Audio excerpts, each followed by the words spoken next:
Hola, ¿cómo están? Bienvenidos de vuelta a una nueva edición de Detrás de la Hora. Espero que este sea el tono de esta sección. A veces me confundo. Sé que no es el terrible tono de Difunta Argentina. Y hola, de acá, Cope Fornadis, porque no. Esto es un poquito más relajado. Siempre voy a empezar con este chiste porque, bueno, es como empiezo a romper un poco de hielo de estar solo frente a ustedes. Hoy voy a corregir un poco la pronunciación que dije antes. Voy a estar hablando de Black Shark. Me gusta pronunciarlo así por el tema que vamos a terminar pasando. Pero antes de hablar del tema, quiero contarles que no voy a hablar del tema en sí. No voy a hablar de la banda. El tema se llama Black Shark. Black Shark es una leyenda que viene de la zona de Inglaterra, pero que tiene un simbolismo que se repite en muchas otras historias. Por eso esto es un poco un detrás de la obra distinto, que me gustaría también encararlo por acá, esta sección, donde esta vez no vamos a, o sí un poquito, pero muy poquito, vamos a hablar un poco sobre un artista, un momento. Cuando siempre que traje artistas estamos hablando de un disco particular, de un tema, de una situación, de algo que llamaba la atención en ese momento de esa banda, solista, etcétera. Pero no, hoy quise desviarme un poco y a su vez quería reflotar un poquito un concepto que vimos en Anthroposophy, que fue el tema del folclore. ¿Por qué? Porque eso me hizo acordar un poco también a que hablamos los cuentos de los hermanos Grimm, esos cuentos de terror que tenían, ¿no? Que recopilaban conceptos o historias o ideas o cuentos que estaban rondando, digamos, por el aire, por esos tiempos, y que, bueno, esas personas los fueron juntando en un libro para que queden asentados. Dentro de esas historias está la de Caperucita, ponele. O le cuento de la persona que tiene que tener cuidado en el bosque porque hay un bicho raro. Y no, me dice por cucaracha que te coge. No, en verdad no. Podría ser, pero no sé. Sería medio extraño eso, ¿no? Pero la relación de perro con lo que es el demonio, con lo que es la muerte, está muy ligado. Aunque parezca mentira, porque nosotros estamos acostumbrados al concepto de nuestros perros, nuestros canes que están en nuestra casa, que nos hacen compañía, que los cuidan, que son leales, etc. Pero en muchas historias, particularmente en las historias de Inglaterra en 1100 hasta el 1500, había rondando un espectro, había rondando una figura, había rondando un gran perro negro. Un gran perro negro que simbolizaba una posible muerte, que simbolizaba el miedo, que simbolizaba que algo malo iba a pasar. Esta simbología del perro negro, uno de ellos conocido como el Black Shark, que la palabra black obviamente viene de negro, y que el origen de la palabra shark viene un poco del fonema que distingue a demonio con peludo. Digamos, es un demonio negro peludo. Básicamente es un perro, generalmente siempre lo terminan contando de más o menos, digamos, no sé cuánto, de 7 pies de alto, no sé cuánto la conversión en pies, pero es mucho más grande que un perro común, incluso más grande que un lobo tradicional.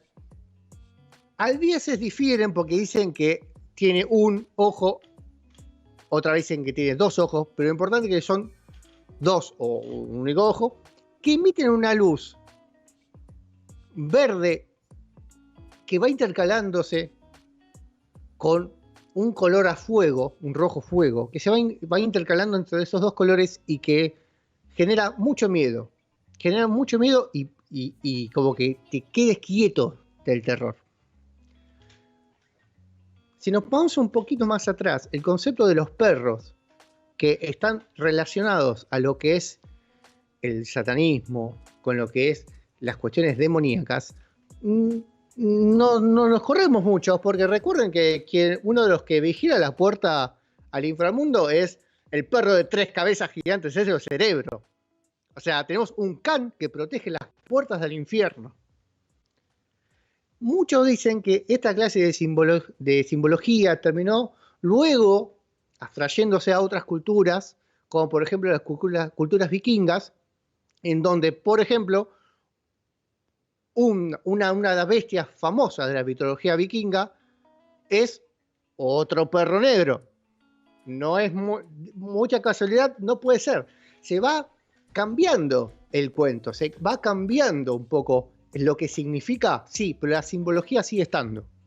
Es más, así como muchas veces tenemos la imagen del gato negro con la bruja, también era muy común que se relacionase con esta clase de animales. También era muy común empezar a relacionar a esta clase de animales con animales que acompañaban a la caza de los espectros. O sea, los espectros iban a cazar espíritus con estas bestias. Ha habido varias historias, no solamente en la parte de Europa, que han vinculado a esta clase de animales. Preferentemente esto les gusta mucho a los ingleses. Inglés tiene una imagen con el Grimm, el famoso Grimm, por ejemplo. Ahora están dando, justo lo estoy viendo, están dando Harry Potter.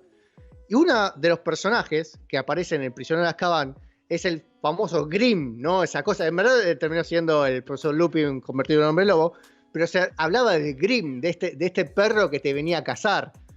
El Grimm es como una especie de primo, si no es el mismo Blackshot. Y tienen un montón de historias de campesinos que se ven de pronto aterrados por un bicho que les mata a su ganado, que casualmente está en la noche, que casualmente se mueve como un lobo pero más grande. Es más, los mismos los Warren, de estas películas que están basadas, ¿vieron? El Conjuro, todo eso, que la historia de los Warren, que en verdad existieron, uno de los primeros casos que evaluaron en Estados Unidos fue de hecho de esta clase de demonio, un demonio que se parecía a un perro, un demonio que estaba poseyendo a una familia y que terminaban agrediéndose, matándose o inclusive encontraron un montón de animales muertos en la zona alrededores. Lo más curioso de todo esto es que esto no se detiene en la zona norte, sino que va bajando y podemos encontrar en muchas otras culturas latinoamericanas la imagen del perro como algo más, como algo que cuida un portal, algo que fuese una llave para el otro mundo. Por ejemplo, acá en Argentina nosotros tenemos el famoso El Familiar, que es una historia que viene mucho tiempo después, en la época en la que Tucumán empieza a ser, digamos, más fuerte en la industria del azúcar. Todo esto debido a lo que es la industria también del ferrocarril, ¿no? La llegada del ferrocarril, las posibilidades económicas que esto trae. Y no era raro que por las condiciones precarias de trabajo siempre terminasen muriendo algún peón.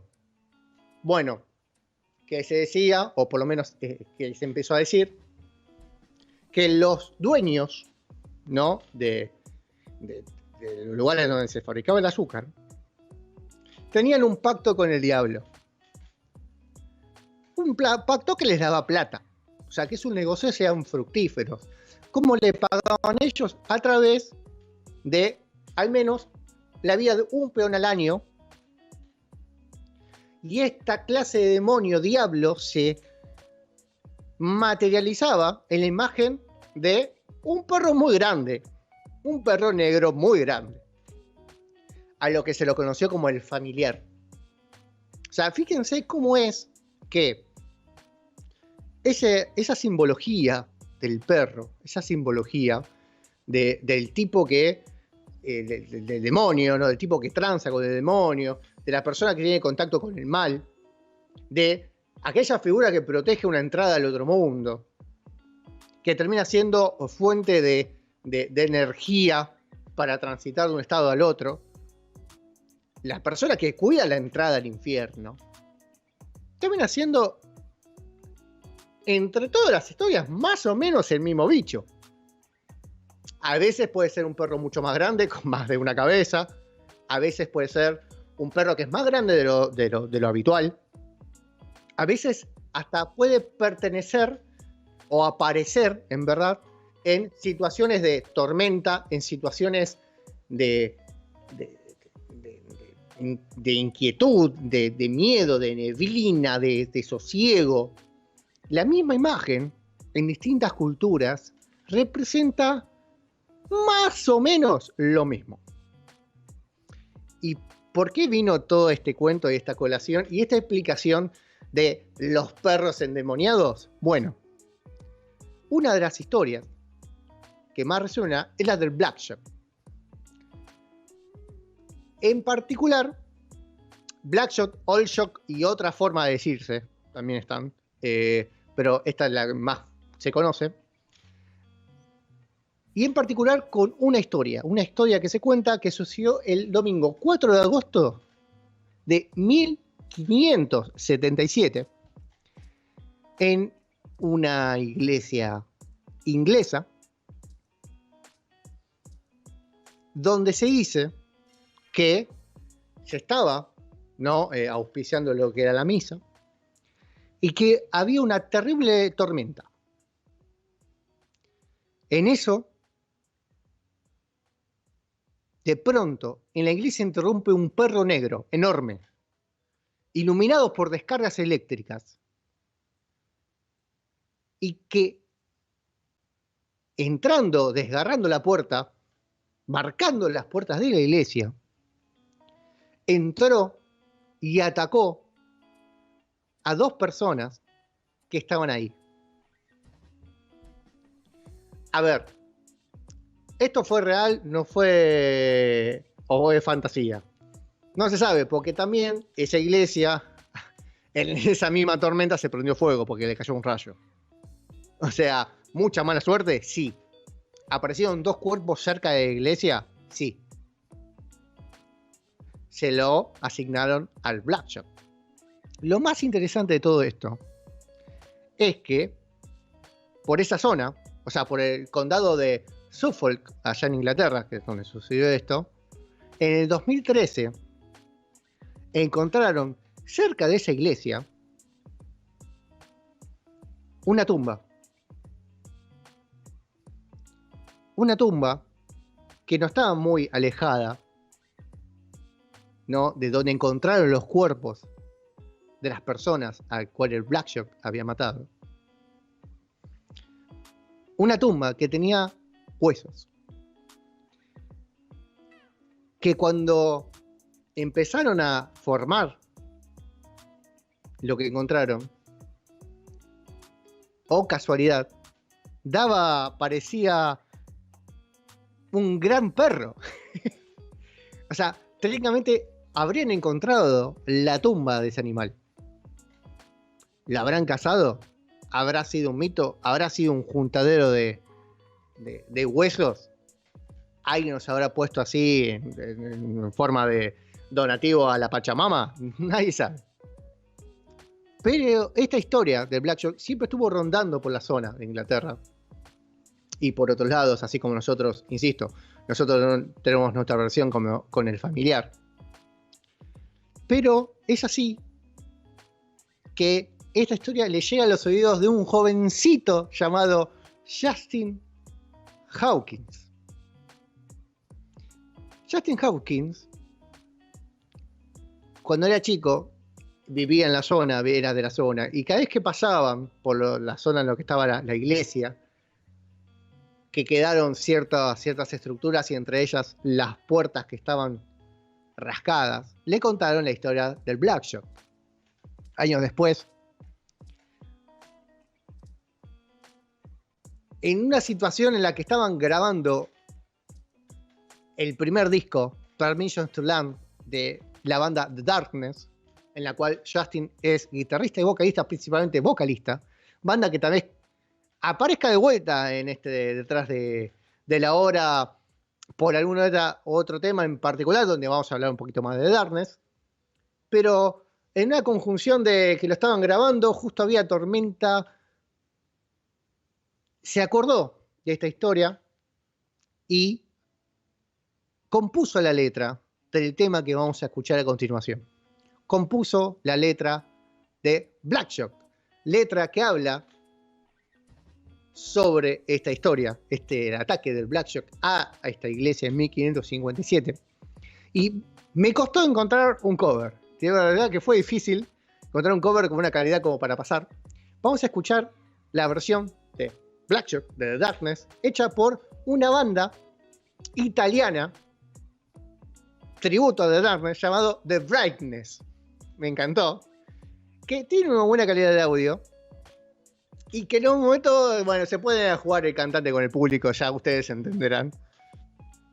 The Darkness tiene un tono particular en su voz, así que en la historia de hoy, detrás de ahora, la leyenda del Black Shock y un covercito de The Darkness.